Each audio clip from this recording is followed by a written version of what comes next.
welcome to Gaming Gain. My name is Muzz, and we've had another wee change of where I'm going to be recording.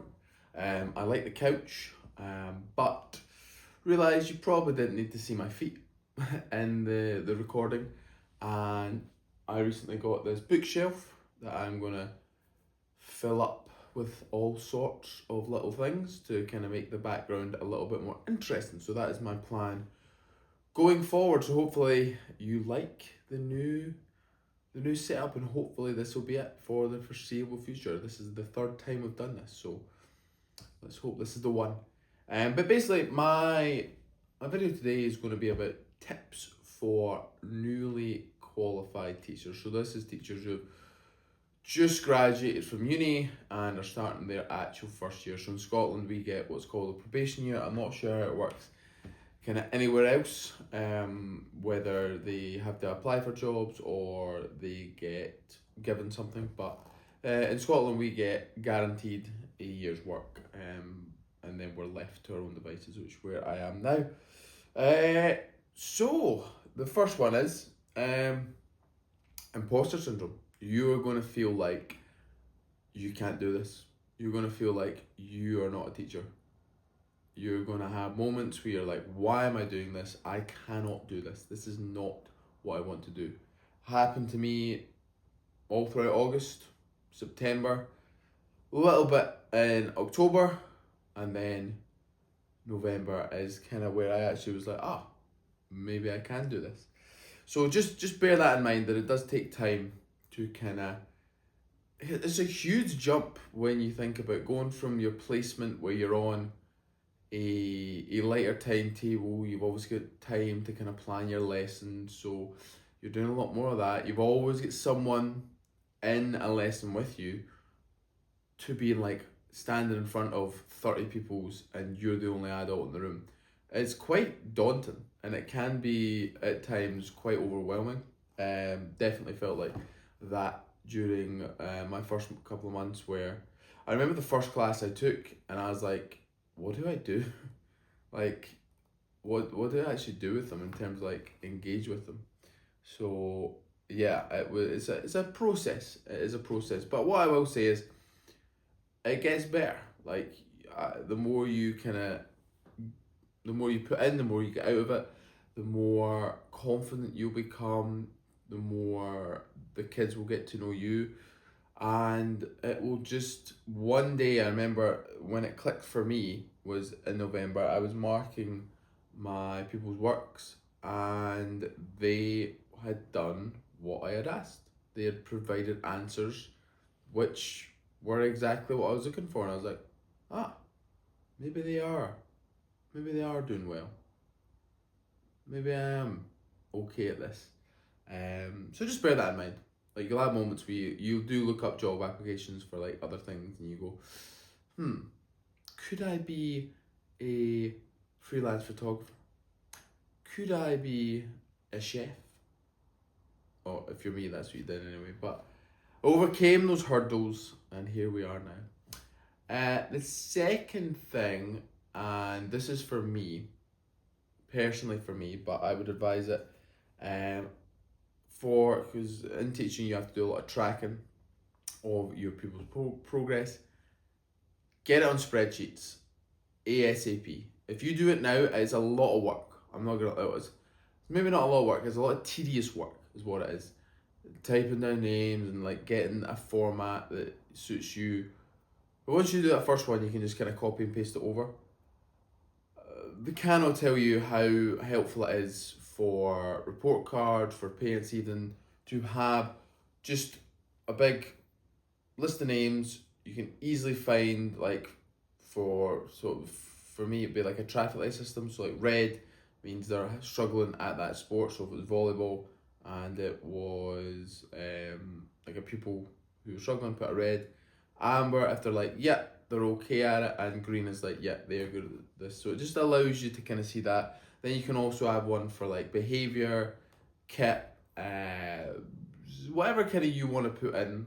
Like maybe if you could have a kind of like a wee comment on their kind of how they are in the class. Like, are they quite hyper? Are they quite withdrawn?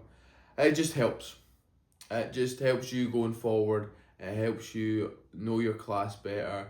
It helps with so so much. Like I cannot stress enough how much it helped me going forward. Kind of having, and I didn't do it early enough, is what I'm trying to say. I did not do it early enough, and I wish I had. So if you do it now, in August, September, you will be in a lot better place than I was. Some of my classes, I really did wait far too long to actually do it, which I think cost me some not only valuable teaching time, but I could have like worked with different peoples who were struggling, but it just when you're deeper into the year and there's a lot more deadlines kind of piling up to go then do that, it's a lot more work. So do it now while it's kind of chill. I say chill, school's never chill, but while it's chiller. The next one, and this was something that I thought I was okay at, was asking for help. Like your department is there to help, and I'm very much someone who likes to try and do things themselves, but there was times where I did have to go and actually ask for help, because you might have a pupil that you're struggling with, you might have a class that you're struggling with, you might even go up to watch that class in another class in the school and see how other teachers kind of deal with it. It's hard when you are, like I'm a PE teacher, so it's hard in that setting, but you can at least maybe get some ideas for implementing within maybe your classroom peers, or even you could implement them within your PE environment. But yeah, just like my department was so supportive. Like I really can't stress enough how helpful and how supportive they were to me, and it allowed me to kind of feel like I could go to them with anything, and they were always willing to help everyone in the department, not just my mentor or the PT, everyone in there. I went to them with a question, and if they didn't have time they said they'd get back to me, and they always did. So yeah, use your department, ask for help, ask for resources. Like they are more than what they want to see you succeed, they want to see you do well, so go and do that. And I think the last one, and probably the one that I think I definitely excelled in, was just get involved in everything. Like you are trying to make yourself look as amazing as possible by doing well in the classroom, but it's all about outside the classroom. All outside the classroom is where you build those relationships with pupils, which are the most important thing about school, those relationships. So I was running a fitness club where I ran a fitness trip for that.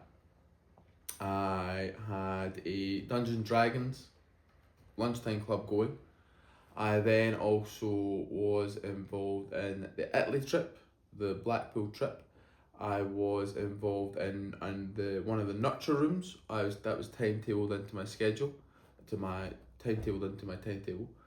I ran my own High Rocks event, which I talked about on this channel as well.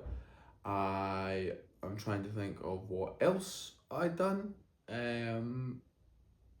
But yeah, you get like P7 open nights, football. I took a football team. Like you just need to, and like I loved doing all that stuff. But like I'm gonna try and make it sound as if like you need to do this, and I don't want to make it sound like it's an obligation, because it's not. But in your first year of teaching, you need to show the best version of yourself, as you do obviously in every year that you're teaching. But the first year, it is especially important that you're involved in those things. Oh, I also was involved with the mental health ambassadors. So that is loads. That really is a lot, and at times it was probably too much. Like I'll be the first person to admit that, but it has to be done. Like looking back, I'm so glad I did all those things, because it gave me so much to talk about in my interview. It gave me so much to talk about in my job applications. I was involved in this. It just is.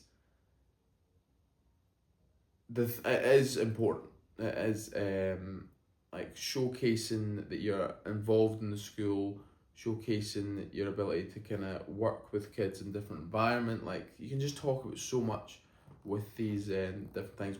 I just think of two more off the top of my head.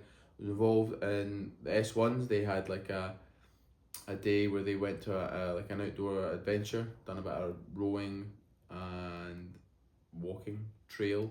I'm not sure what they called it. Orienteering. I should know that.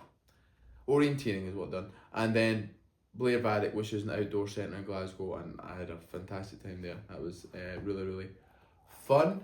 So yeah, good luck. Good luck. I mean, it's not easy. Having been through it the first year, it is not easy. If it's anything like my experience, you will question yourself. You will have, I didn't really have, I just had stressful moments. Like, if you've watched my channel, I don't really have like sort of tough mental health issues. I don't have mental health issues full stop, so I didn't have any breakdowns of that, but I definitely had some moments where I kind of woke up about 4 in the morning, nervous for going to school the next day. And you get through it, and it gets better. Come January, I was like, I really felt like a teacher from there. And like starting back this year, I not get any kind of jitters or anything like that. I'm looking forward to the challenge of being a teacher. So yeah, that's just some hopefully helpful tips for your first year teaching. Let me know down in the comments if there is any that you want to suggest. They are just some of mine. Some of them are more personal to me. Some of them hopefully a bit more general. But yeah, just put them down below. With all that said, all I have to say is any thoughts, comments, general hostile remarks, leave them below. Thank you very much. Bye bye.